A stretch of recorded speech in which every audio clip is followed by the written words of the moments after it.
That's going to have a crack. He is, you know. Oh, I say! Messi. Oh, brilliant skill from Lionel Messi. Surging forward with real menace here. Brilliant from Messi. Oh, what a goal that is!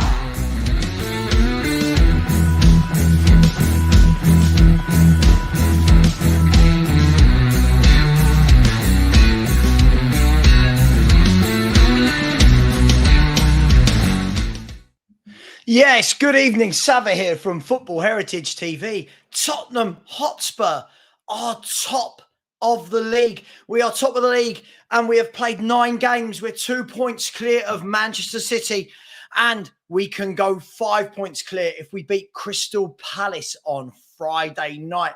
Apologies, I've been running around like a blue-ass fly for the last 5 minutes doing a few bits after the watch-along. So we've gone straight from the watch-along for 3 hours into this. This is your chance. This isn't about me. This is your chance. So I'm out of breath to come on and have your say. Before you get to have your say, smash that like button. Let's not mess about. We've got over 230 people in here already and building. Let's get those likes in. And please do subscribe. We've had some good subscribers tonight. If you liked Spurs, if you liked the watch along, if you like watching my content, please do smash the subscribe button. It is in the chat and I have pinned it to the thread. So please do. Now, this is the chance where I let people come on and have their say. I'm going to say this. I will let everyone come on. They'll get 5 minutes maximum and then I will move them on and get somebody else on. Please, if you are going to come on, please have something to say. Don't just come on and expect me to push the issue with you. Come on, let me know what you want to talk about. If it's, I'm guessing it's going to be Spurs. If it's about tonight's game, if it's about new signings, if it's about injuries, if it's about how well the manager's done. The best start to a Premier League by any manager ever. That is what our man has done. So let me know. You can talk about that. You can talk about Daniel Levy. You can talk about whatever you like. The link for this is going into the chat right now. But please, please, please, I will not let anyone on that doesn't have their name and their camera on.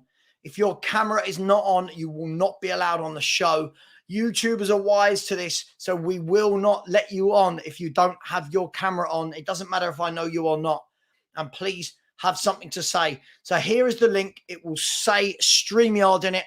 When you see that link, it means that you can log in, put your name, have your camera on, be somewhere where you've got good reception, be somewhere where we can hear you, and please keep it clean, and keep it clean. Thank you very much. Thank you to the couple of people who have just subscribed as well. Look, let's talk about the game. A professional win is what I would say. We could have been 4 or 5 up again. We keep having these opportunities to kill teams off in the first 15 minutes of games. We didn't, but we did get a very good goal in the end. You know, all out of the invention of Sonny. That's where he's at his best. Took the touch, went past the defender, whipped it, curled it into the top corner. Typical Sonny goal for his 7th of the season. And again, it was through good pressing. This is one of the things that Haas, Perchi and I were talking about on the watch-along. It was through good pressing. And that is how the second goal came about as well. We put pressure on Calvin Bassey again, who didn't have a good game at all, did he? Calvin Bassey for Fulham. He was a very good player for us tonight. But Calvin Bassey didn't have a good game. We pressured him. The ball went to Son. He laid in Maddison, who just tucked it home. And James Maddison, in the end there, was given man of the match by Sky. He was number 1 for all of the stats. Not my stats, but apparently number 1 for chances created, number 1 for passes in the final third, touches in the opposition box, all these kind of things. So he got his just deserved by winning man of the match. By the way, if you want to phone in, the link is there. If you don't, then you don't. You're just going to watch me talk for an hour. But if you do want to phone in, there is the link. Look, it moves Tottenham top. Let's have a little look at the table, shall we? Before anything starts, let's have a look at the table. Here it is. Oh, no, there it is. Sorry, there it is. If we look at the Premier League table, hopefully you can see that there. I don't think I need to scroll down any further. Tottenham Hotspur, top of the table, 23 points from 9 played. So we've only missed out on 4 points, 2 draws.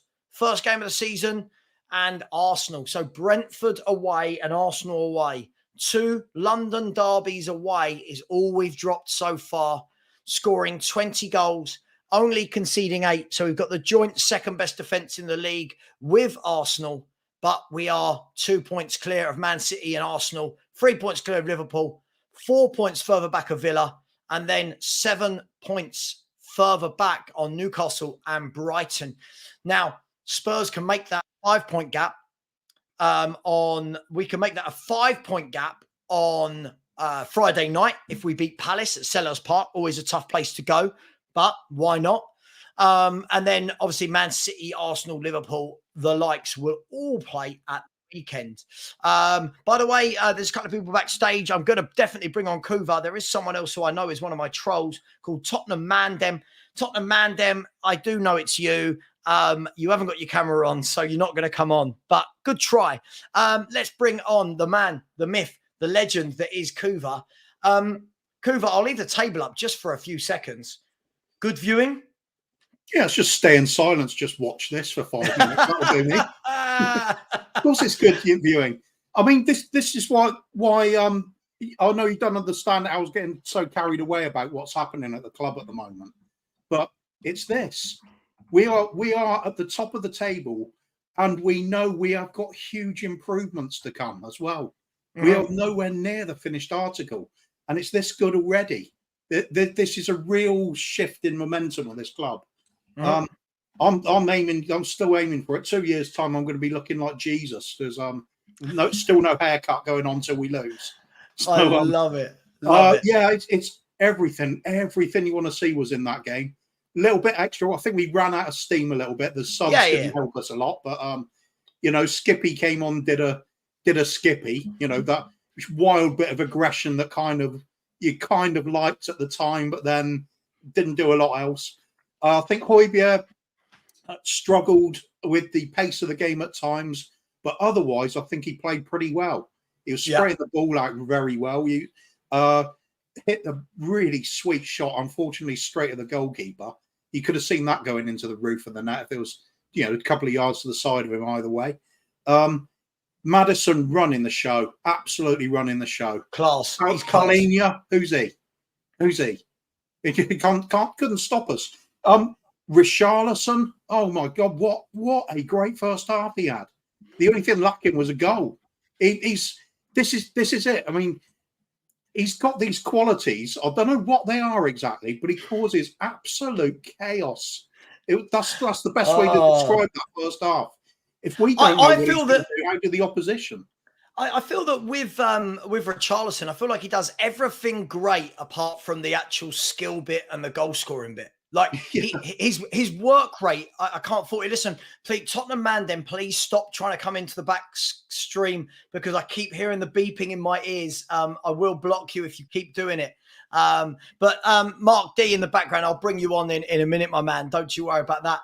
Look, Kuva, let's move away from Richarlison. Look, it was another first 15 minutes where you thought we could be out of sight here.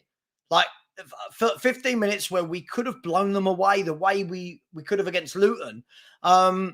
Didn't, but it's great that we're starting with that tempo in games.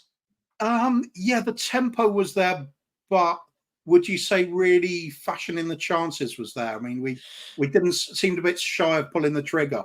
I mean, Kulusevski has summed that up in the first half, where I think everybody in the stadium thought, "Oh shoot, you must have been." As a Fulham fan, you're probably looking through your fingers, thinking there's another goal coming.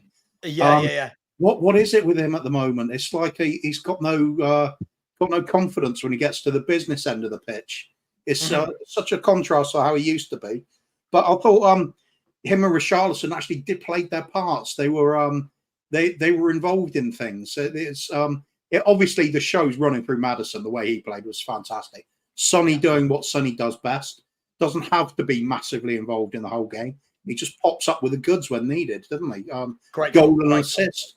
What a haul he's having this season. Could he be an outside bet for a golden boot? You never know. I'm still going to go with Erling Haaland to win the golden boot. But listen, I think the only thing that's going to stop Sonny and Mark, welcome to the show. Thanks, man. Up to you.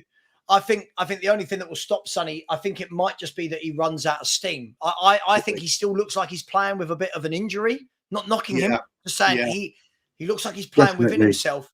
But Mark, you can see he's getting brought off early. I mean, Postecoglou's clearly got that on his mind. He's got to protect them, hasn't he? But there we go. Definitely. Yeah, absolutely. Otherwise, hang on, I'll just finish off by saying, because I'll pop off then.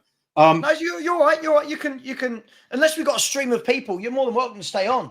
I was just going to say, finish off that. What I was saying was about it's a whole team performance there. There was some sloppy moments when people were getting tired, but you could apply that for both sides. But you look at the basis of it, where you get the real strength of the team from, where you think you might be able to win stuff from, comes from that back. And Vicario was superb when he needed to be. A little bit dodgy with his footwork at times, but otherwise Van der Ven and Romero, they were bossing it. I mean, got a little bit stretched there with some sloppy passes that wasn't their doing, but then they got caught out with a great through ball.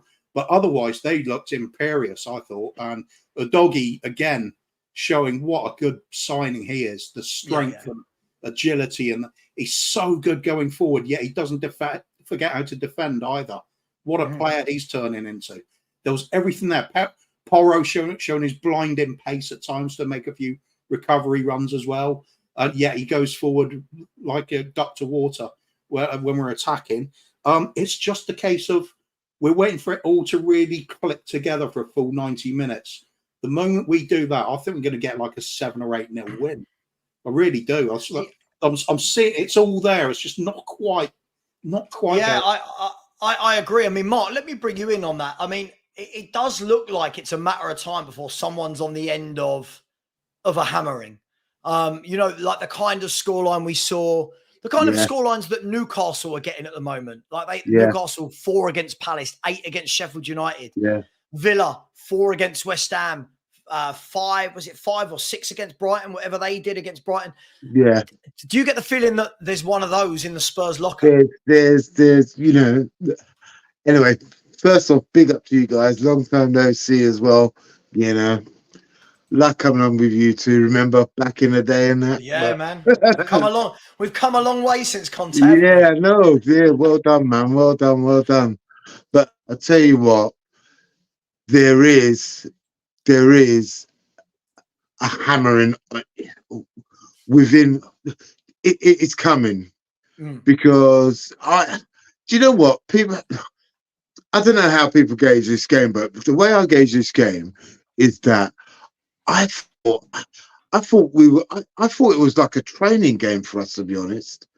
It felt a little bit like we were just knocking it about. When we started kickoff, it was just, we'll just knock it about at the back, and then we'll just go slow, quick. Yeah. And then I just had the feeling that we was going to do that. I mean, don't get me wrong. I mean, I thought Fulham looked absolutely terrified of us, and I mean, I'm not gonna go, go overboard and go get ahead of ourselves or whatever. But this game, when you think of it, when you think of probably in the last 4 or 5 years, this game is the proper Tottenham Hotspur banana skin. Yeah. And you just think, we're not putting away our first chance and blah, blah, blah. But it was so professional and well done. And again, to Ange, the timing of his substitutes I thought was fantastic, because usually I was thinking, is he going to do the same thing at around 60 minutes, etc.? He held on and thought, do you know what? I'm going to win this game, definitely. And it was a little bit all over the place because you could see people shouting on the pitch, like, get over there. He said, get over there, and blah, blah, blah.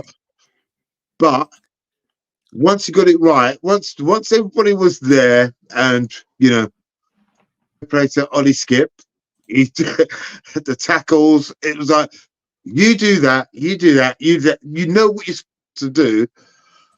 I'm telling you, this manager, I have to say, is I'm going to put it out there.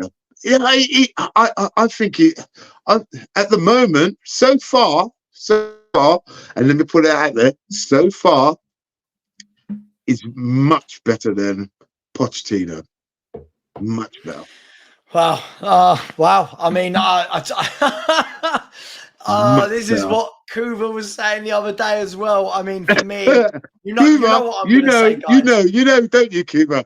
Look, we're all around the same sort of age, and look, I remember back in the when I first started supporting this club, I was 7 years old back in 1977, 78. So I've seen a lot of managers, as you can imagine, and I'm telling you, this manager is possibly one of the best managers we've ever had, or will be best manager we've ever had. Right? Do you not think though, Mark, after 9? Yeah, but after 9 games, I'm not knocking it. What he's done is sensational, but are we not in danger of doing like what those lot down the road did this time last year? Sam, I know exactly what you're saying. I'm not saying that from a point of view of like, oh, we're going to win anything, but you can see the signs even when he brought on the shoestring players, right? Basically. And then you can see everyone shouting, going, get over there, get over there. And then it calmed down. That's a true manager, because let's not forget, when with Poch, he used to just bring on random subs and no one knew what he was doing. Because Poch used to just sit back in his seat. I want to disagree though, Mark. I think the substitutions have been his weakness. I think the substitutions have been his weakness, if I'm brutally honest. I thought, listen, and this isn't his fault, but notice when the game started to go awry today was the moment he brought on the subs. And unfortunately, the drop-off, I think that's what it highlighted to me. I'm not knocking it.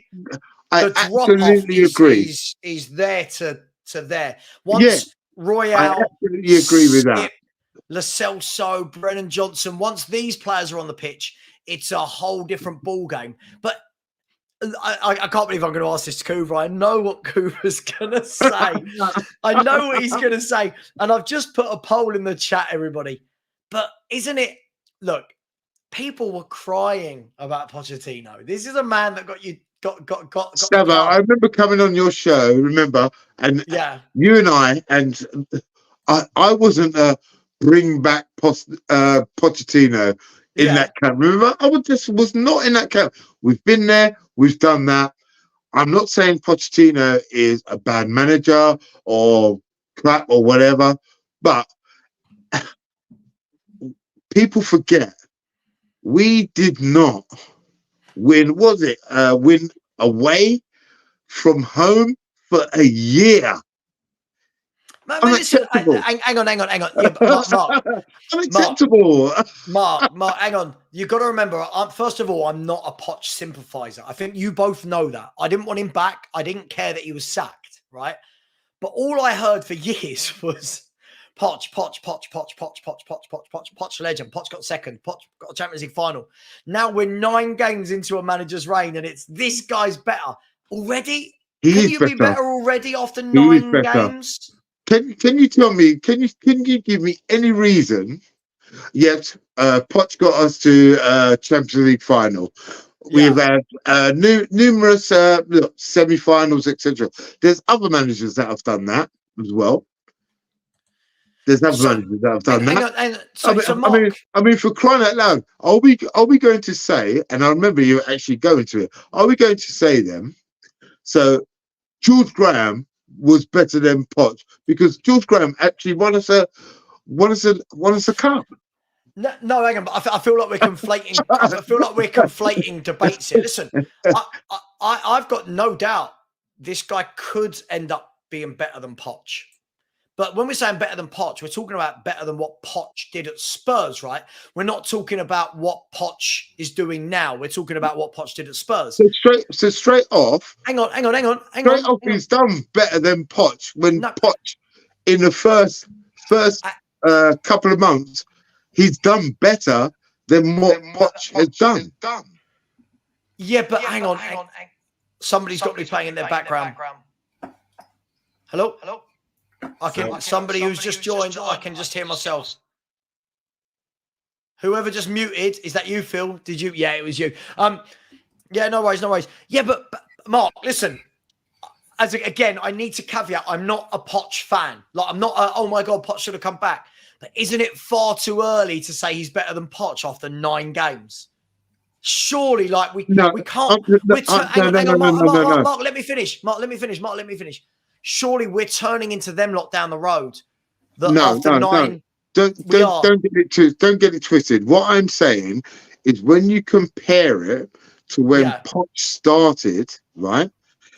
At the moment, when Poch starts, to compare it to when Poch started, it is quite obvious that he is better than Poch. Because look at Poch's first 9 games. Mark, come on. Mark, it's so much. And apparently, let's put it out there. Apparently, with only a couple of Poch, I think on paper, when you think about it, he's only made. There's only been a couple of signings. What we've made. Hang on. All right. Hang on. Listen, I know everyone wants to get absolutely delirious, and I agree. We're top of the league. It's great. Celebrate. Back me up on that. Hang on, Mark. I'll do. Hang on. No, you can't. We can't sit here and say. First of all, right, the two scenarios are different. We can't say, oh, his first 9 versus his first 9. I think when you look at the crap that Pochettino picked up, right? I think what Poch picked up, the crap, and the signings that he was allowed to make were nowhere near what this guy has picked up or nowhere near the signings this guy has made. Second of all, look at all the teams that were around at that time. You know, United, Chelsea, Liverpool, Arsenal, they were all brilliant teams. They're not all brilliant teams now. So how can we say after 9 games he's already done better? Like, I don't know. I think there's similarities between the points in time when they took over. It's rare for a manager to come into a team when they're doing well. It's usually after somebody's been sacked, isn't it? So what Pochettino did was turn around the way we were playing football, but it took time. I remember those first few games as well. And I remember a lot of fans talking to me and saying, do you understand where we're going with this? Because I'm not seeing it. Whereas with Ange, he's come in and it's like it's been radical and it's been straight from the off. We're seeing from the change from the Conte team where we were shot shy to we're pebble dashing the opponent's goal in most games now. The attack-minded emphasis on the team now it's almost insane. But the fact is, we're not doing it gung-ho either. It's controlled. That's the bit that surprised a lot of people. And that's why we're sitting top of the table at the moment. It's because there is control to what we're doing. There is a method to the madness. We are averaging 2 goals a game. It's a great place to be, top of the table, unbeaten, averaging 2 goals a game. And I'd compare that to Poch's start as well. And I agree with Mark. I think that's a better start than Pochettino had. But the proof of the pudding is after 5-6 years, what have you achieved? That's when it's really going to come down to it. But as for the start, I think it's the start is so much better. I feel like you two are slowly drifting away from he's better to the start is better. Of course, the start is better. But surely, Barry, Mark Barry, did caveat that with the start. So hang on. No. yes, he did. The opening. No, he didn't. Even Barry's agreed. The opening statement was, "This guy is so much better than Pochettino." Yes, because you can see his coaching is obviously better because the start is better. Hang on. No, hang on. Right, Barry, let me bring you it. Right, hang on, Barry. Are we not in danger of doing the thing we always do? Right? A phenomenal start, Barry. I don't think anyone's knocking that. A phenomenal start. The best start for a manager to a Premier League season ever. But things change quickly in football. And surely we have to wait for this guy to achieve even a tenth of what Pochettino did in terms of relative success before we start banging these drums about who's better. This is like seeing a striker come in that has a good 9 games and then going, this guy's better than Harry Kane. If you look at Harry Kane's first 9 games, isn't it? Yeah. No. I mean, no. If we look at it, it goes back to, well, stop. I'm not having this Emerson Royale hate, right? Because I've had it for about half an hour and I've been going at people. It's literally winding me up. He made 2 clear blocks, right, in that game. And I'm not having him being scapegoated as usual, right? No one will mention that Doji came out in that second half and was absolutely pony, right? But we'll just go on Emerson, right? But that's fine, right? But look, context and consistency, bitches, right? Is what Savva's going to say. At the end of the day, I actually thought we were poor in that second half. I agree. I don't think, I don't know what Ange said, but I don't think he'll be happy with that. I thought we were absolutely awful in that second half. And it's just from the fact that Fulham didn't have a, well, it looks like they didn't even want to try and score until the last 10 minutes when we just kind of given up, if I'm honest. But look, like you say, Savva, we have done well. Done brilliantly. Art is incredible.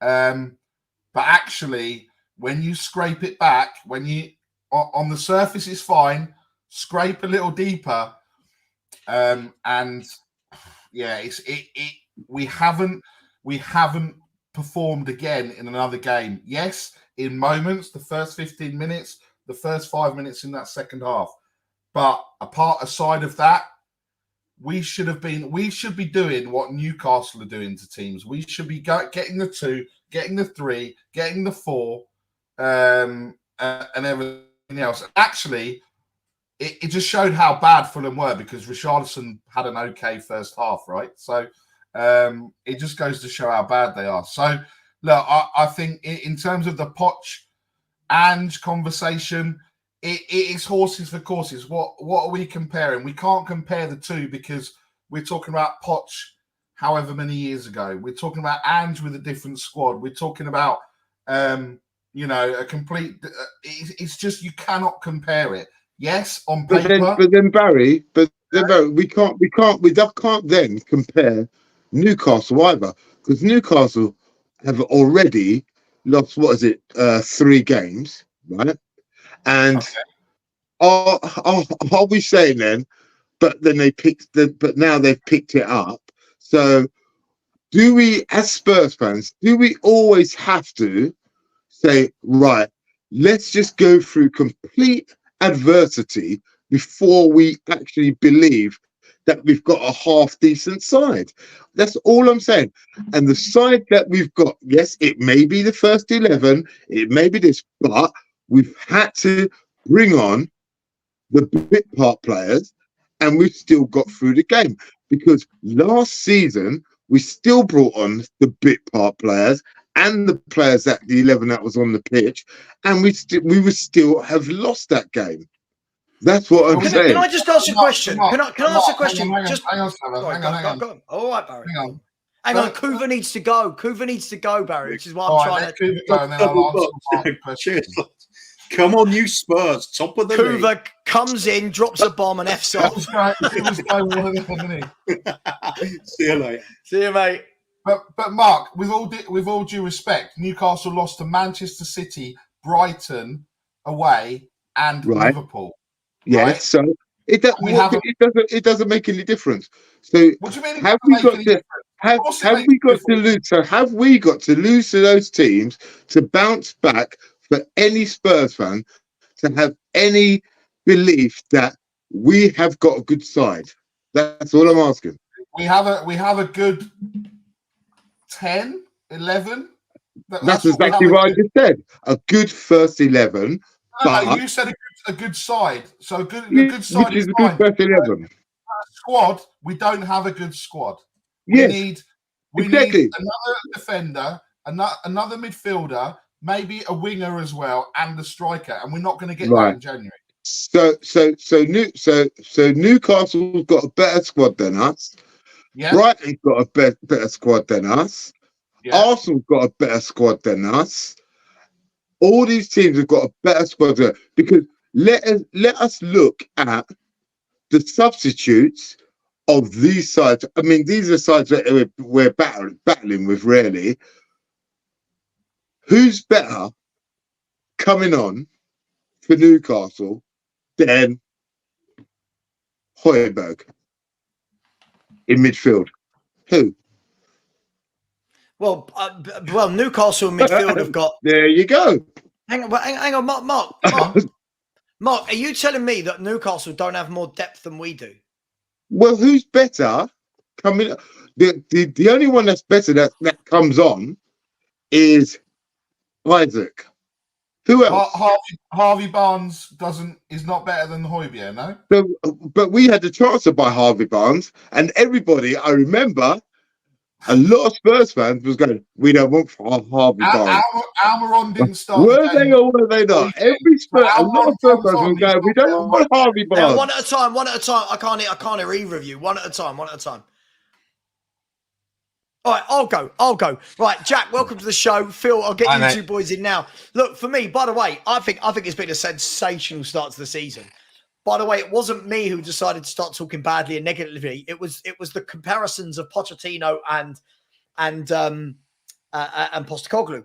The thing that makes me laugh, Phil, I'll come to you, then I'll come to you, Jack. Yeah, Danny Kiriakou. Yeah, come on, Danny Kiriakou. Here's the link. There you go. Come on, Danny Kiriakou. My problem with this, Phil, right, is for years, when I've turned around and said things like Poch should have done better. Poch's substitutions left me feeling underwhelmed. He didn't get over the line. Yeah. He inherited a good squad. Right. I've said all these things for years, and I've been told, "Oh, you're so negative. Poch is the greatest manager we've ever had." People thinking he's the best we've ever had. People were crying that he was going to Chelsea. They were burning shirts with Poch on the back. They were burning his autobiography because they love him that much. 9 games later, it's this guy's better. Like, how quickly we forget after 9 games, Phil. I'm just trying a little bit of rationale to this nonsense. That's all I'm trying to do. Yeah. I think people are jumping way too quickly. Is my audio okay? Or yeah, why not? And you've got a good beard. I like it, Phil. Sexy.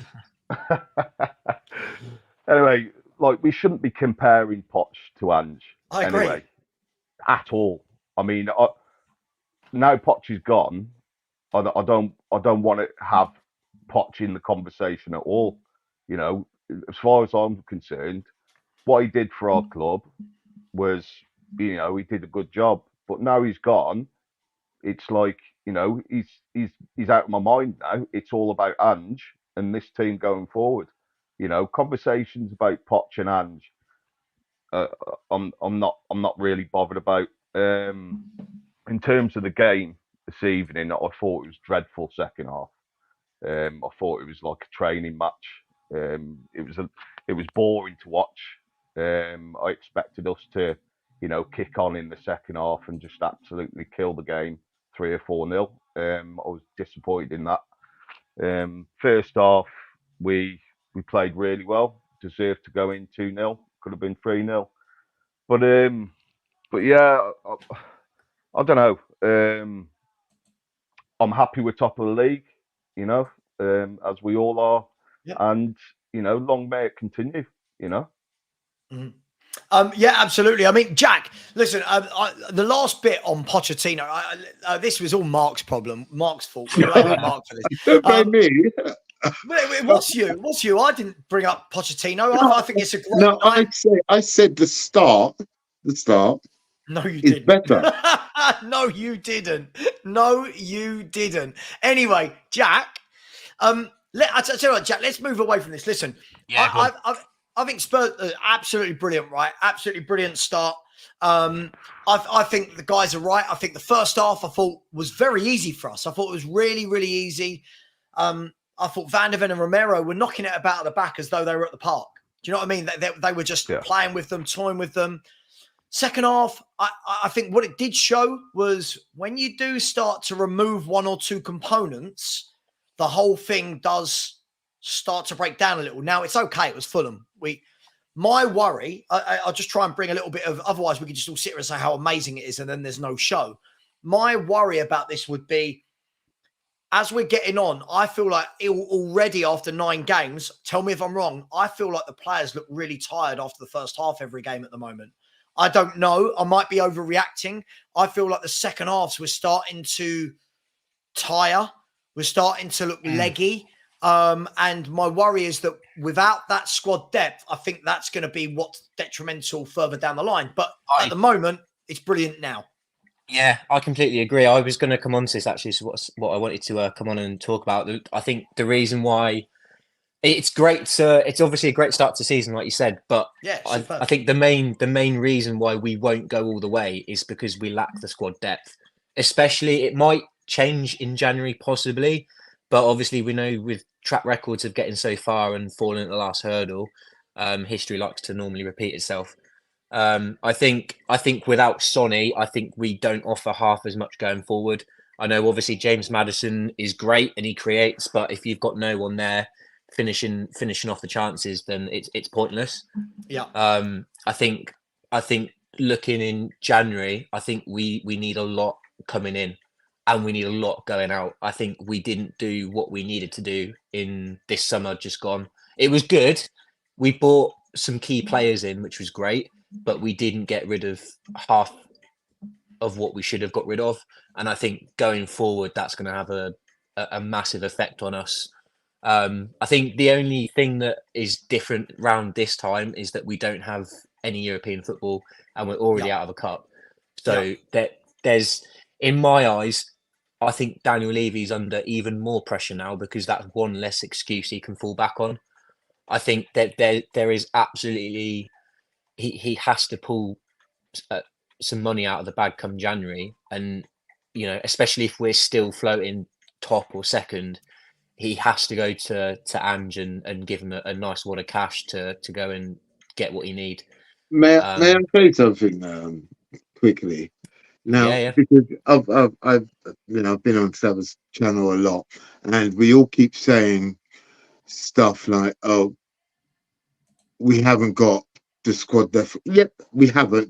There is a drop off, but can I just interject and say there will always be a drop off because if you think, let's say the filth down the road lose Odegaard. Who takes Odegaard's place in Arsenal's squad? Does he not switch? Yeah, I was going to say, does he not switch up the formation and bring, maybe not like for like on, but does he not bring another striker on maybe that's arguably... But that's not the question. So what other striker? Yeah, but Mark, isn't the question here? But what I'm saying is that we keep saying there is always going to be a drop off because you're never going to get, like we see Lo Celso come on today. We all know he's nowhere near as good as Maddison. So, okay then, let's say that we sell Lo Celso. Yeah, fine. Who is going to do what James Maddison does? Nobody. No, but I don't think that's the right... Listen, I agree. Every club has a drop-off when their best players come off the pitch. For me, though, there's drop-off and then there's drop-off. It's a double drop-off. It's huge. Like, if you look at Arsenal can lose a Martinelli and put in a Trossard. Like, is it a drop off? Yeah, Two very different players. I'm saying, Mark, hang on, I agree. Mark. I agree. One or two positions, but we're talking about main positions, aren't we? We're talking about the spine of a team. The thing is, So we have players coming off the bench that don't really make as much of an impact as the starting 11 does, and we need to have improvement coming off the bench to actually make an impact. When I see Lo Celso or Højbjerg, they can do sort of a job, but it's not impactful on the team. This is why we need more players going forward, improvement on players, and getting rid of the dross that we already have at the club. I absolutely agree. So then my question is, isn't it best then to use the younger players, which we have, to bring those in, to give them a go, because they are going to be absolutely hungry and starving to prove themselves. Surely not if you're in a title race. That, so if you're first, you don't do that, surely. Can I just bring a little bit of... I think it all depends what we're looking at, right? Let's be fair. First of all, before anyone says it in the chat, this is in no way taken away from Spurs being top. Everything is brilliant. I think what changes here, I think it's people's expectations, Mark. So, for example, is our squad good enough for a Champions League qualification? I think it could be. Yeah? Is our squad good enough for that? I think it could be, depending on injuries. Is our squad now, if we move the expectations to people thinking we can be in a transfer race, that's not a thing, in a title race, then I think that's a step too far. No, we're not in a title race at all. Right. So I think that's what people are talking. That's what I think people are talking about. I think what we've got. I think we've got a really good. I think we've got a really good first 9 players. I really like 9 of our 11. Okay, everyone knows which 2 I'm talking about. I really like 9 of our 11. Right. And I think after that, what we've got to continue to do is every window now add 1 or 2 more. Every window, it's got to be no sentiment. It can't be, but I like Skip. Yeah. It's got to be no sentiment. You saw today when he came on. Yeah. Works hard, can't pass a football to save his life. But that's what I'm saying, Savva. So isn't it not the prime opportunity, looking at our under 21s who are playing, out of their skin, and I know we've got a couple on loan, etc. Is it not the opportunity then, instead of us saying, we're relying on that drop off, which are stragglers from previous squads, to now bring them in, and they want to play out of their skin, and they may do a good job. But surely that let me bring in Ria. Ria, how are you? You well? Yeah, I'm good, thank you. Not too bad. Good. I think I'll bring you straight into the conversation. For me, that's a different point though that Mark's making. Whether or not we should see the under 21s, I think what we've seen already from Ange is he doesn't believe that's the way forward. If you think about it, right now would be the time to give the under 21s a game, but he's not. He's going to Skip. He's going to Højbjerg. He's going to Royale. He's going to Davis. He's going. Do you know what I mean? He's going to Celso. He hasn't dipped into the kids, has he? I think for me, he doesn't feel any of those are ready completely. I think that because don't forget, it is a massive difference to play for the under 21s than it is for the men's against men. Like they're still, a lot of them are very young. So I think it's a massive, it's a massive difference. And I think that he's cautious. I think if he thinks they're truly ready, I've got no doubt that he will bring someone through. But if he doesn't believe they're ready, he's not going to do it. He's not going to risk that because it is a big difference. People say, oh yeah, they play great with under 21s. Yeah, but it's different. It's not the same level. Yeah. It's not the same level at all. So you can't just expect these kids to come in and do a job, because it's going to be a confidence killer for them. It could actually make them not feel like when they're playing, they're going to be nervous, and the pressure, because if they do make a mistake, look at what fans can be like. they're going to get on their backs. And you don't want to do that to young players, do you? You want to make sure you kind of a little bit protect them. I know they're going to have to come up against it at some point, but once they're old enough, right, and once they're ready, you don't want to do it too soon. Yeah, it's all about timing. It's all about timing, isn't it, really? But yeah, I think Ange's got a big job in his hands of we've got managing. Udogie, who's 19 or whatever. We've got Van der Ven, who's 20 or whatever. 22. We've got 20. I mean, They've been what's the playing difference? first team. Because they've been playing against these are men. players. They've been playing in These the first team. That's the difference. Udogie's had players that are international playing calls up as well. International football. Yeah.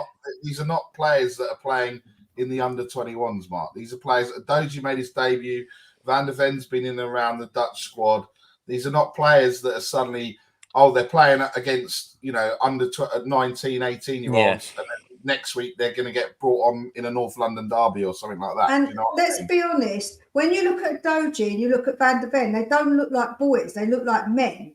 That's the difference, isn't it? They look like men when they're playing as well. So that's why, because they've been playing in their first 11 teams when they have been in teams like where we got them from. That's the difference. These players were sought after from like Bayern Munich as well. You had, Doji was being looked at by multiple different like football giants. You had Van der Ven that was being looked at by like Bayern Munich. So all the young players that we've got in and around the starting 11 are, they're good when they're being scouted by all these top tier teams.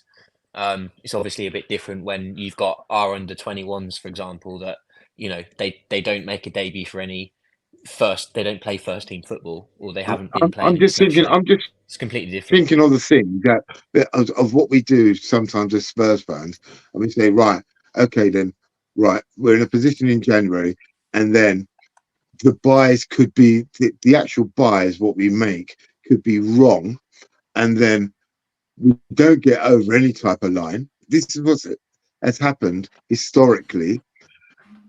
And then we go, so why did we buy that player? Why did we buy that player? Why? And they're all going to be young. They are all going to be, because that's in the mindset of the club at the moment. And they may not do it. So yes, I think it our comes priority, down to scouting. But we're all clambering. We're all saying, right, there's a drop off with what we've got. Then we know we're not going to buy big. So then it comes down to our scouting. If they don't hit the ground running, as Spurs fans, we get toxic quite quickly and they go, that player's crap. Okay, let me ask you a question then. Let me ask you a question. Who was the last young player that was signed, that was played regularly, that the fans got toxic with?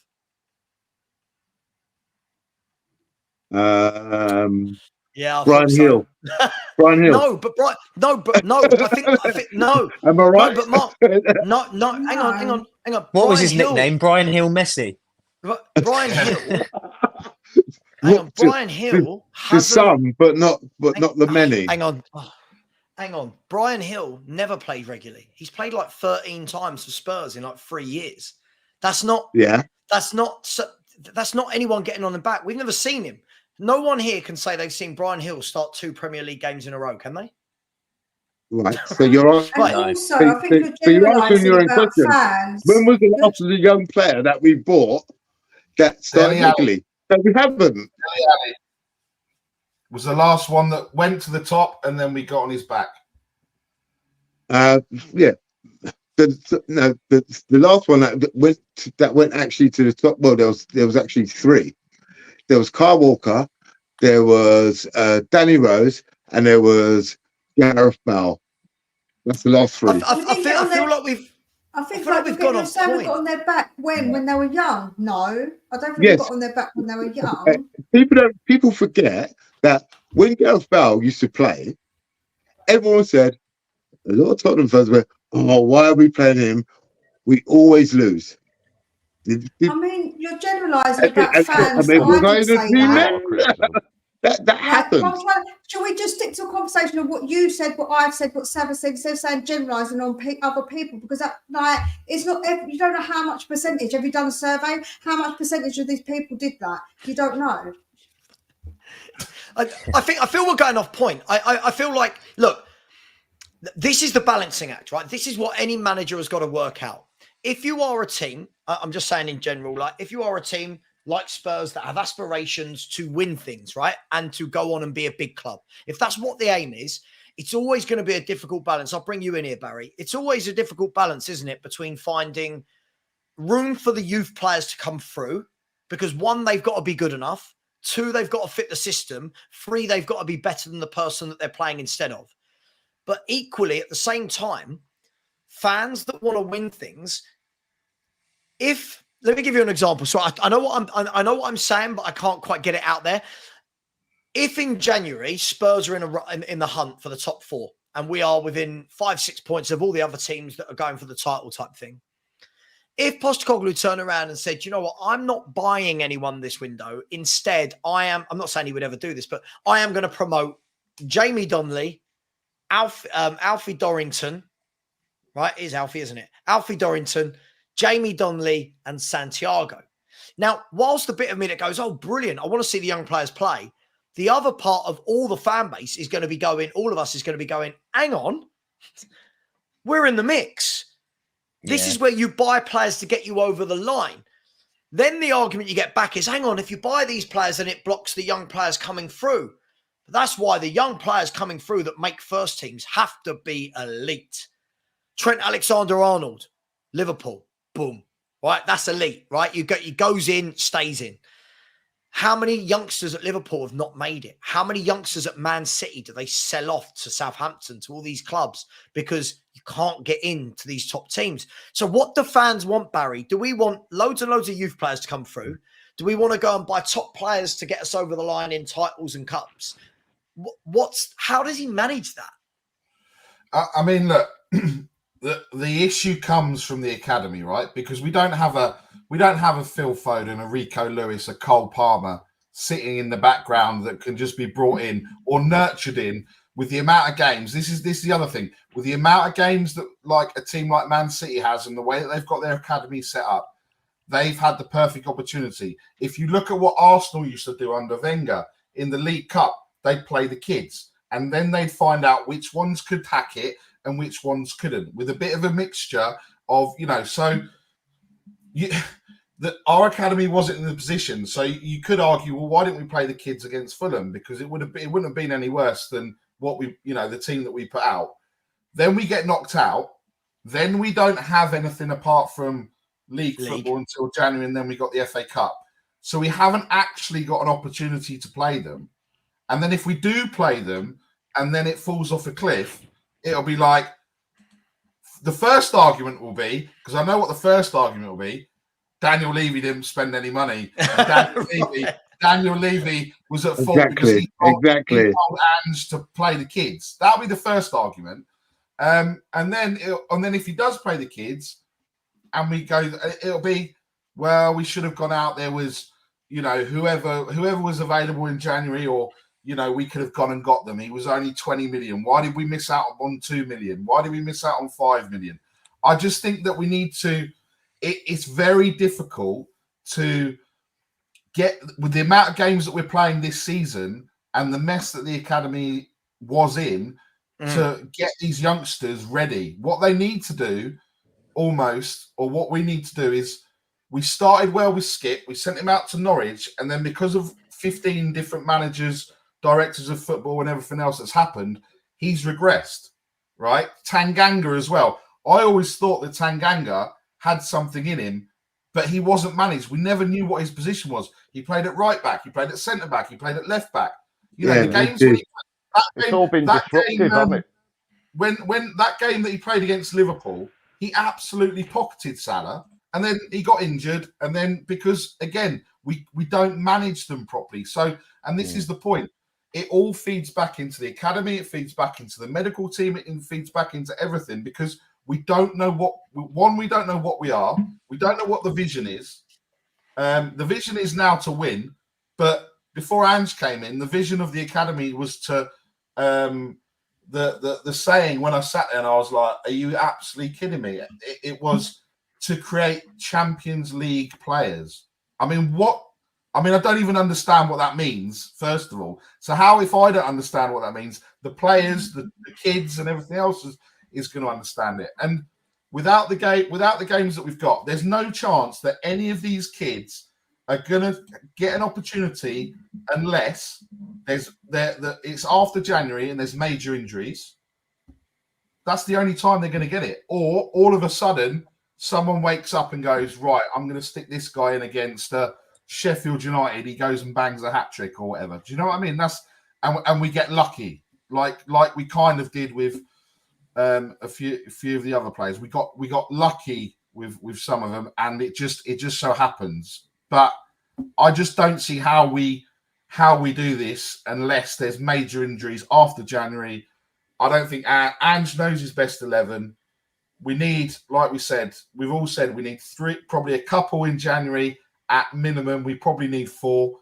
But realistically, it's going to be planning for next year. And we sit there and we go, we had a fantastic season. Ange said there'll be bumps in the road. We never thought we were going to be. No one was sitting here at the start of the season saying we're going to be top of the league. The best start for a Premier League manager in the first 9 games. We thought 10th, 11th, maybe 7 points out of 7 games. You know, we were all sitting there saying, losing to United, losing to Liverpool. We might get a draw at Burnley away. Do you know what I mean? Do you remember how many points? I've got it written down. I remember how many points you predicted after 7 games. How many was it?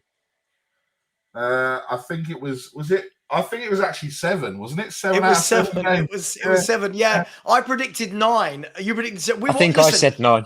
Yeah, I think we're all massively wrong. Look, do you know what I think is good? I think when people say, let me bring you in here, Phil. When people say these sort of conversations are negative, I actually think it's positive. I actually think it shows everyone's now thinking that way. Do you know what I mean? Before, let's be fair, at the beginning of the summer, everyone's thinking, Jesus, just get a manager in who wants to play some football and gives us a little bit of pride back, right? And most of the people I was hearing, I definitely said it, I'm sure some of you did as well, was I'm expecting nothing in year 1.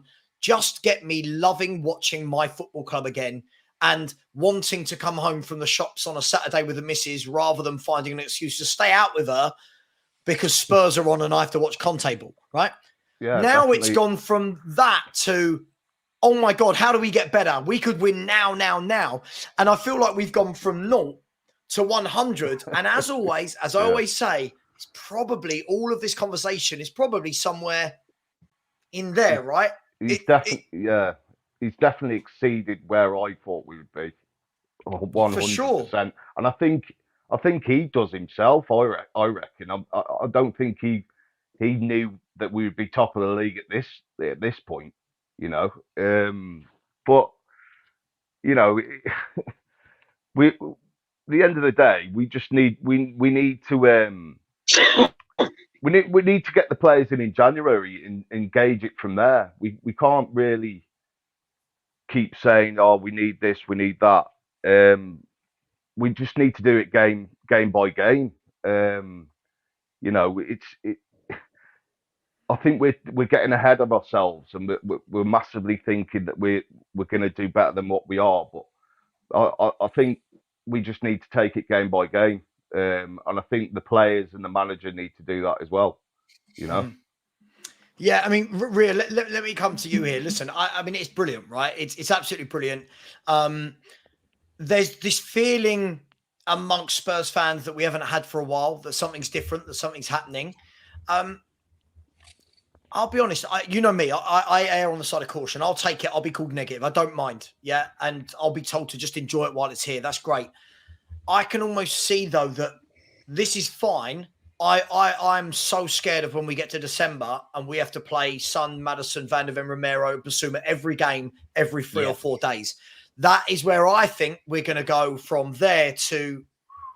Now, I'm not being negative. That's just from what I'm seeing tonight. We looked leggy. We had to take Son and Maddison off again to protect them. And then the moment the subs come on, it starts to look a little bit weaker. But just so I don't get called horrible names, what a wonderful start from Tottenham Hotspur. How good is Ange Postecoglou? He's the best. I think as well, if you don't agree... No, go on. I was going to say, if you don't agree, you can go down to the Emirates. You know what I mean? Exactly. Do you know what? I'm a bit like you though. I'm cautious because I know that in December we've got those games coming up. But also, when I previewed this game, I did say we could be a bit leggy because coming back from the international break, but we've got another international break coming up as well. So that's obviously concerning. With all these international breaks and then a massive December, we have to keep our feet on the ground, right? Let's not get too like. I'm happy. I love Ange. I think in the future we're building for something good as long as he stays around. I've got a good feeling. I like Ange a lot, but I'm also cautious. This is the first season. He said there's going to be bumps in the road, so people need to take that on board. And December is going to be the big bump for me. I think that's going to be really cool. We're going to have to see what happens there, but I'm not liking it because the games we've got as well, we've got tough games. We've got 7 really it's going to be difficult. 7 games in December. Yeah, look, let me move the conversation. Sorry, Jack, give me 1 second, mate. I just got to get some super chats in, and then I'll get your comment in, and I'll start with Danny talking about Crystal Palace. Danny Kiriaku's here. I messaged him back in 2014 asking him to join the show, and here he is. Here he is, just 9 short years later. Big up to Thomas Irizarry. Big up to you, Thomas, just putting in a super chat there. So thank you very much for that. Much appreciated.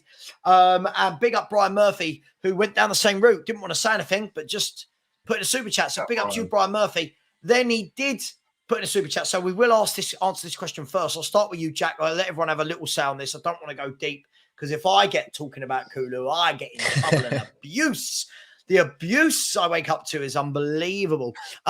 Brian has said, I wake up to abuse and I just double check my Ring doorbell, see who's been at my house overnight, throwing bricks at the door. I said, what's the panel's thoughts on Kulu? For me, he needs upgrading. Now, do I risk having a Kulusevski conversation? Jack, I'll start with you and then we'll move on to Danny. Kulusevski, does he need upgrading? Not me. This is the question. I think he needs upgrading, but I think the question is how far up the pecking order does he need to be upgraded?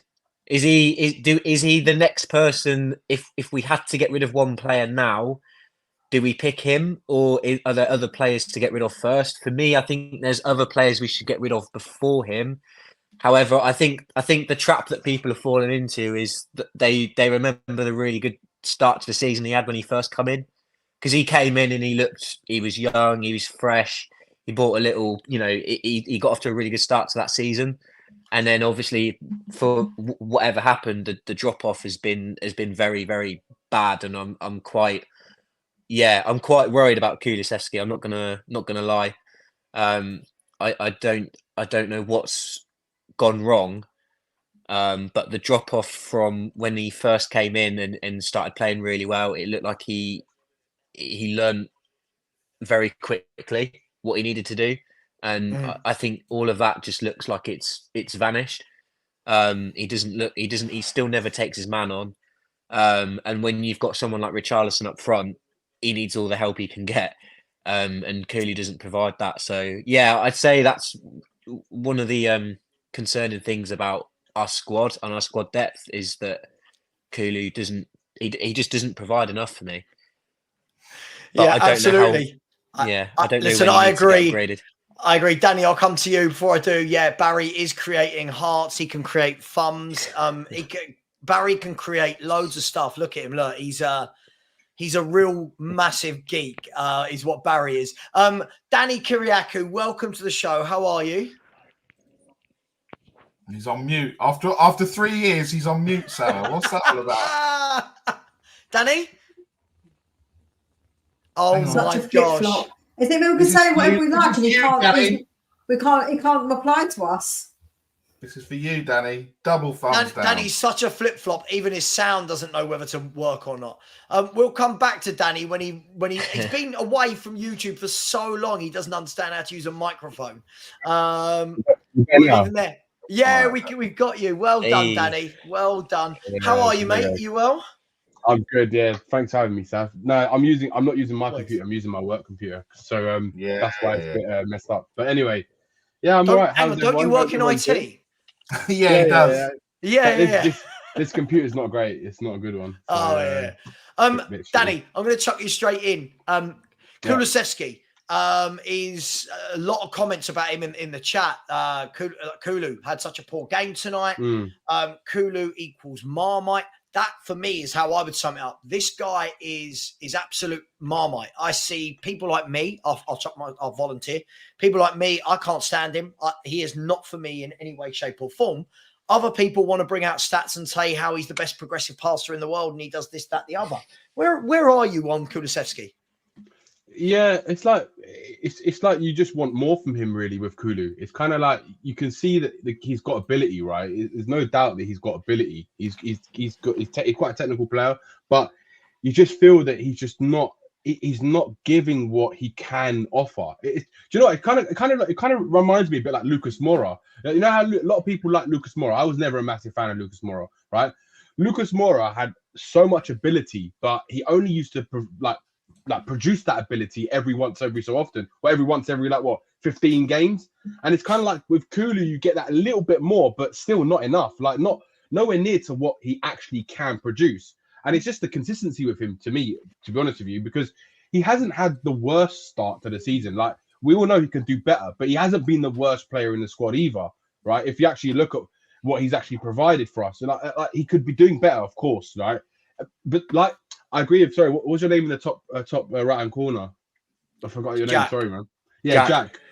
What Jack was saying, I think, was spot on about Kulu. I think there's other players in the squad we should be worrying about rather than Kulu. I would like, for me, if we go and bring in another player, okay, bring in another player. But I kind of feel that we've already got another right winger in Johnson. But the only reason Johnson's kind of started playing on that side is because we've got so many injuries. So I personally think if they're going to bring in a player, they're going to bring in a left winger. And they'll move Johnson and let him be the competition with Kulu and see how he does. Because still, personally, you know, Savva, what my feelings were with Johnson. I didn't want him anywhere near this squad. I don't think he's anywhere near good enough to be a Spurs player. I don't think he'll ever be good enough to be a proper Spurs player. I think he's just an average player who's always going to be an average player with a high price tag. That he just runs. He's really quick. But even today, even in the cameo appearance, he wasn't really running at players. He's not a direct runner of players, and that's another problem we have in our squad. We don't have enough players that run at players, and it's not good enough for what we need. We don't have direct runners. Do you think he's playing in his best position? Because I feel no. I think his best position is like a right forward. He's more like a right winger, right forward. That's what his type of position is, right? Inside forward.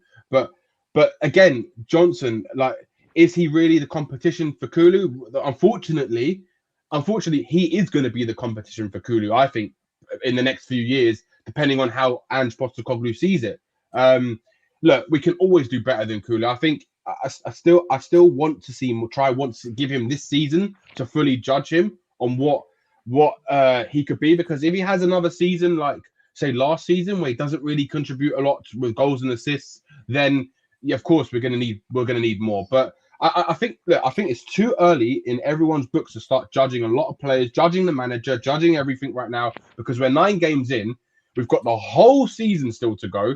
We've got how many injuries can our players, our squad take, right? So we've got to see how we cope, right? At the end of the season, if those players stay clear of injuries, then we can really judge them and say, look, right, they've had another full season. Now we can say, look, that's it. I think I'm done with that player, or look, move them on, get someone else. But I haven't seen enough from Kulu to think, right, I think that's it. End of. I'm done with Kulu. Finito kind of thing. I'm not. I agree. I agree with you, Danny. I think what I worry about is, though, that we've got players like that already that we've seen enough of that's still at the club, like Ndombele is still technically at the club, and we knew he wasn't good enough however many years ago. Like, is he going to fall into that category where we get, we've realised that Kulu and Brennan Johnson aren't good enough, and for some reason they just leeches onto the club and we can't get rid of them. Well, it's a big problem, because when you pay a lot of money for players like, for example, Brennan Johnson, Richarlison, like 110 million combined, it's insane. It's so poor management from the club in terms of their scouting ability. And with Richarlison, right, as soon as Ange Postecoglou came in, and I was one tooting his horn for him to come in. When he came in, I said one of the first 2 players that are going to be out that team in time. The first one was Højbjerg, and he was the first one that was out of that team because he just is not a Postecoglou player, right? And the second player is Richarlison. And because Richarlison, Ange's not stupid. If you saw his reactions today when Richarlison was what he did on the pitch, you can see that is a man who is losing patience with that player, and it's only a matter of time until he's only using him because we haven't got a choice. It's the only reason. Yeah. And I think he just feels at this moment he's probably better than Brian Hill, who's just coming back from an injury, or whoever else, or Brennan Johnson, who's just come back from an injury as well to use. And I think once Johnson gets a bit more fit, he's going to start playing him on the left, or he might change it and put Kulu on left. But I just think I think the issue is, and I said this a few days ago, is that the Perisic injury has actually created more problems than we probably thought. 100%. Because obviously we had Solomon. You look at who's played out on the left. Son's played out on the left. Richarlison's played out on the left. Yeah. Solomon's played out on the left. Johnson's played out on the left. Yeah. Perisic has played out on the left, right? And I think actually you're right. If we're going to go for anyone, we need to get someone on that left-hand side, because then Johnson can either play on his better side, play on his better side and compete with Kulu, or Maddison gets injured, Kulu can play in the Maddison position, let's just say, and it gives us more options. But at the moment, we don't have the options because we don't have the players. What are we going to do? Are we going to push a Doji up there, and then Ryan Sessegnon comes back and he gets back in at left back? Do you know what I mean? Yeah. So we don't have. This is what I mean. This is why we are so close. We get a couple more injuries, and we are literally. I don't know where we're playing the under 21s if we get a few more injuries. That's the fact of the matter. And Ange's got a hell of a job on his hands to manage these players like Maddison and Son. This is why he takes them off, like around the 70 minute mark. The key is going to be the start of December. The key is going to be the start of December, because we play 3 games in 6 days. We play City, West Ham, and then. I can't remember who it is after West Ham. They're not easy games either. Newcastle. It's Newcastle. Yeah, so we play those 3 teams in 6 days, right at the start of December. Yeah, and they would have just come back from another international break, another one that would have been like the week before or whatever it is. And I just think that if we don't, I mean, we know. Look, I think for me, Bentancur comes straight back in. Without a shadow of a doubt, 100%. And then that gives us a few more options, right? Because you're going to play Bentancur, Basuma, and Maddison, right?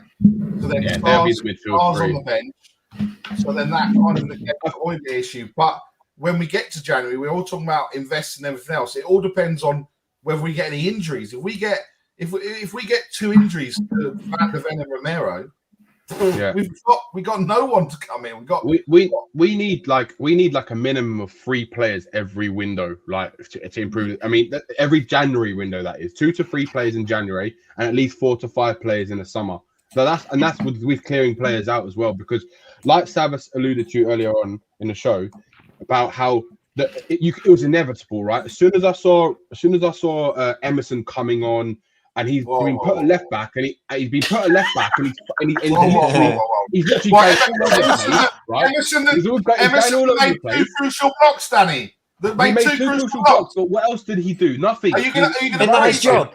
That's his job. Barry, on the ball. Barry, that's his job. Sorry. On the ball, what was he like? Skip, useless. Emerson, useless. These players, right? Richarlison as well. Apart from the assist, he was absolutely pony today, right? I mean, he couldn't hit a barn one if he tried. It was oh my God, it was a joke. Like watching the drop off, right? Is like you said, Sam. It's not even a drop off. It's like going off Mount Everest, like doing a skydive of Mount Everest, like, and you're hitting the bottom. It's like that's how big the drop off is. It's insane. Like it's night and day how bad it is, and that's my biggest worry. Like, and that's why I've still got no expectations for this season, because what I would like us to finish in the top 6. That's what I would like. Whether that happens or not is whether that depends on injuries. Because let's face it, we're very lucky that we don't have Europe this year. Because if we had Europe this year, this squad now could not agree. Compete at all on any front, right? Because we'd have too many injuries, too many games. They couldn't. When you're rotating the players that we've got right now, who are you going to play? You're going to play Brian Hill and Richarlison as our strikers in a Europa League competition or European competition. It's impossible. They're not good enough. it's just not good enough. And look at our defense. Who else are we going to bring on? What, we're going to bring back Dyer and Davis for our cup games? Look how that worked out when Postecoglou rotated the players. We lost to Fulham, and we shouldn't. And that was that's probably our worst game all season. And the thing is, right, one of the things that I've been listening to over the last kind of since the start of the season, since I haven't been coming on the shows, is there's a lot of people, Savva, you're actually one of the few that probably I agree with, right? For the fact that people we're playing amazing football. If you actually look at it, we're not playing amazing football. We're actually not. We're having passages of play that's good in a game, right? In periods of a match. That's what's good. There's definitely better patterns of play and moments or periods during games where we're playing better than what we were in the last couple of years. But over the course of the 90 minutes, we're still not playing great football. And I'm very impressed with how Postecoglou's managed to manage these games and to get into the position we are currently in the table, which people keep forgetting. End of December, what was it, under Mourinho, we were top of the table after 12, 13 games. It was after 12 games. Then we had that one loss and we capitulated. So my biggest test, I think, still of the season is to see what happens when we lose a match. That's the biggest test, to see how these players respond. Because Danny, we ain't going to lose. We're going to win all 38 games. Yeah. Mate, Dan, do you take a breath after when you're saying all that, mate? You've been on it for ages. You've got to put 10p in your mouth. Mia, I don't need a breath, Mia. I've been having a breath for months, not coming on streams. So I've been more impressed with the defence than I have the attack. If I'm honest, I think that's where we're more improved. 100%. I think Ange knows his back line. He knows his back six, I'd say, right? You'd say probably the players that played tonight, but with Basuma holding, and you'd probably say Madison as well. After that, the rest of maybe Saad, but after that, like those front three players, he's got no apart. Well, you could say Sonny, but the rest of them, it's just like who else can we pick apart from 9 players, Danny? Yeah, he doesn't know the rest of them. Yeah, but okay, but I'm saying, Nick, that's 9 players, right? Who else have we got in the squad? Who he I know, Danny. I was just joking because you said 6 and then you went on and named yeah, because I realised afterwards it's actually Danny. Then the 6, then the 9, and actually the first 11 he knows. Danny, do you think any of the results have been lucky this season? Other than the Liverpool one, which is pretty obvious. To an extent, yeah, I think so. I think look, there's elements of luck and there's elements of grinding the results out when you're not playing well. So there's a bit of you have to be lucky. Like we've seen we've been lucky in certain games because let's be honest, if the other teams put some of their chances away, we wouldn't have got the points that we've got this season, right? So we've been terrible at times at the back, like as a unit, as a team defending, right? And we've let so many sloppy chances away to other teams, and it's just to kind of other teams' detriments and our luck that those teams haven't been better and more clinical in front of goal. And if they had been, then I think we'd be sitting in a very different situation right now. But that's why you say there's an element of luck to it, because lucky for us, those teams weren't good on the day, or they didn't put the ball in the back of net. And teams are having chances. Again, Fulham tonight, they had a lot of chances they could have put the ball in the back of the net, and they didn't. They messed why up. Is that? But why? Other teams don't score. What's that? I don't get it. Why is it our problem that other teams don't score then? No, it's not our problem. It's not our problem, is it? Our problem is we've got to score. That's our problem. Yeah, of course, but we have to score. Defend. It's not just about how many you can outscore the opponent. It's also about how you defend, because against Liverpool in that first half, we were getting battered. Well, it wasn't battered, but they scored. They scored so many goals. But we won the game. Again, Man United as well. Arsenal, we could have conceded a lot more goals. We scored twice and we won the game. Who cares? So as long as we win the game, I don't see what the problem is. So what I'm saying it's not sustainable. It's not that type of. It's not sustainable. That's how teams get through a season. You're not going to play this great, fantastic football all season. You have to Well, not win with the players we ugly, got. and it's as simple Well, as yeah, that. yeah, right. But this is what I'm saying, Mark. Like I'm saying, it's impressive what he's been able to do with the players that he's got. And like I said, we're very lucky that we're not in Europe or other competitions at the moment. Yeah, Because you're right, Danny. if we were, I'm telling you right now, we would not be in this position in the league. I am telling that for a fact. No way in hell. While I do agree with that part, but when you look at the actual stats, Danny, they had 3 shots on target. It wasn't like they were peppering out, like they had chance after chance. They had 9 shots altogether. Like Yeah, it wasn't they had like, not. you know. I agree with you, Mia. No, I agree. But if you look at the chances they had, I think they were really poor in their final third tonight. They were atrocious. Like it was like watching worse football than Sunday League for them when they were in their final third. They were awful. And if they were just a bit more clinical, it could have been a different result. But again, I think it's the same in all the games that we played this season. I think we've rode our luck in and we've also kind of, like I said, it's an element of luck, but it's an element of grinding out the results when you're not playing well, and they have done that. But my biggest worry is that after those 9 players, one, like we saw tonight, 1 or 2 of those players go out that team. When you're substituting those players, our level just drops completely, and we were like a different team in the last 15-20 minutes. It was like watching Conte ball. Like it was mostly Fulham that had the chances. Do you think that was down to Basuma not being in the team? I think because although we won the game, it's like you said, Fulham weren't there at all today. I think if that was a different team, I think it would have been. It very much could have been a different result. I think. Yeah, I think it was. I think it was the fact we had Højbjerg and Skip on the pitch. Like, yeah, you know what I mean, yeah. Like that's just so much. Do you know what it is? Level. Do you know what it is? I was watching that. I was wanting to see just to analyze what they were doing, and what those two were doing was they couldn't string a pass together. Right? They could not hit their man if they tried.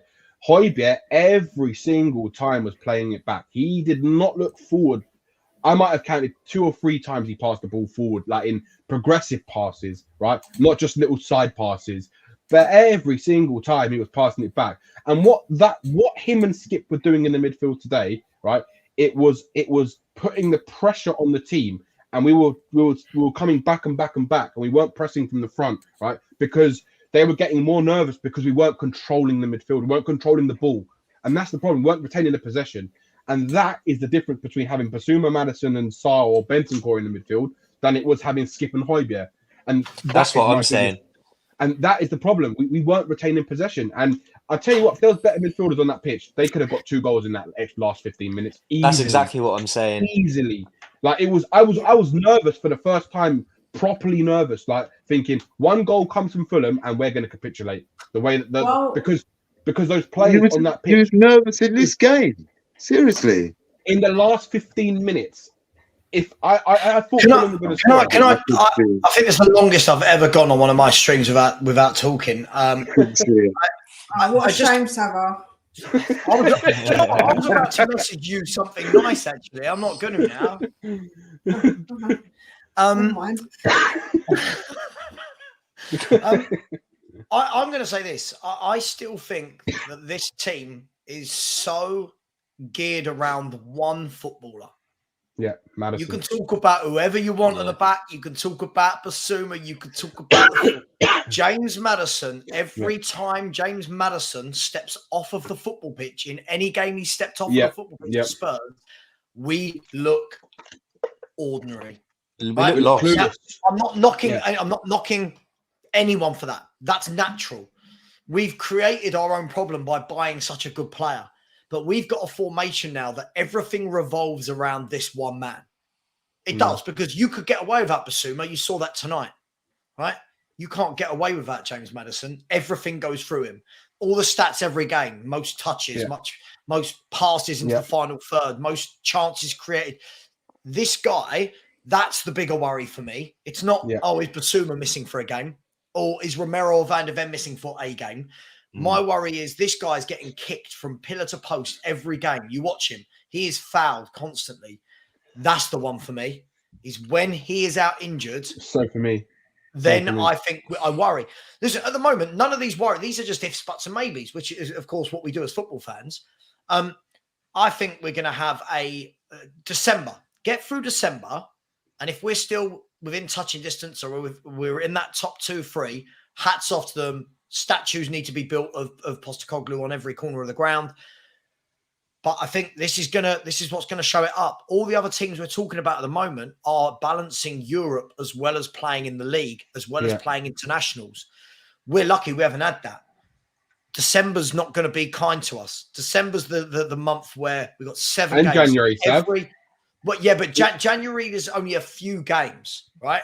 December True. for me, Danny, there's 7 games in 28 days.